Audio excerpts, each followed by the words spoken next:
What's up, wonderful people? Mr. Cat Jesus here with a brand new series of 2K The Association. Yeah, I'm choosing the Toronto Raptors despite their pick because Toronto Raptors are my favorite team. I'm from there. So let's go along with it. With the 26th pick, I selected Rudy Gay. Honestly, the only competition here was between LaMarcus Aldridge and Rudy Gay, right? But overall, I wanted Rudy Gay because he's a more dynamic player. He can play the 1, 2, 3, and 4. Actually, I take that back. The 2, 3, and 4. And he does a good job at it because he's uber athletic and can do a lot of things. The main problem is a 3-point shot, so I'll have to address that in another player.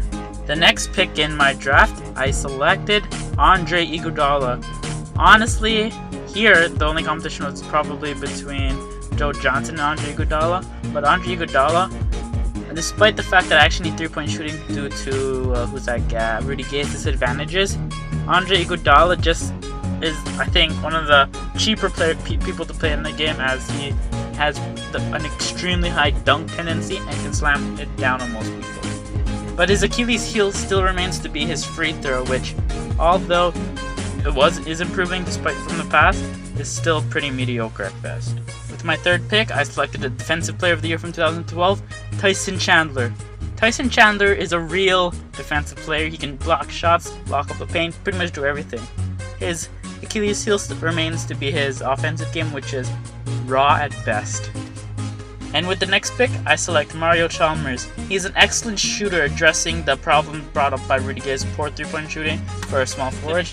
But other than his shooting, he is only mediocre at best at everything else. And with the final starting lineup spot, at least my planned starting lineup spot, I selected Javale McGee. Javale McGee is a big man. It's nothing else. He plays center. It's just that he has the mobile ability to run around and guard the 4-man.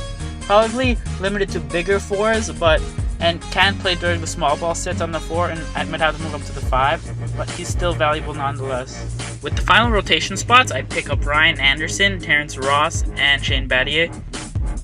They're all good players. Ryan Anderson kind of helps me in the case where if I don't have a 4, if my shooting is really bad, then I could slap on Ryan Anderson and he can space the floor very well for Rudy Gay, Terrence Ross, and I just spoiled the player, and Andre Iguodala. And when JaVale McGee is tired, then there's Terrence Ross, who, sorry for the pause, Terrence Ross, who is an athletic young wing, and he can shoot the ball, so that's good, something that Iguodala and Rudy Gay can't do that well. And finally, I have my Shane Battier, fuck that. But yeah, Shane Battier he can space the floor, he's really good at the corner 3, and he's a lockdown defender as well, capable of playing the same positions as Rudy Gay, the 2, 3, and 4. So he can actually cover up for a lot of people, like for fouling out and shit like that. So I think my team's pretty set. I'm not going to be talking about the bench warmers because I want to play them to a minimum. And yeah. If you want to see how the series plays out, I recommend you subscribe to my channel to get future updates when new videos are uploaded. Have a great day, guys.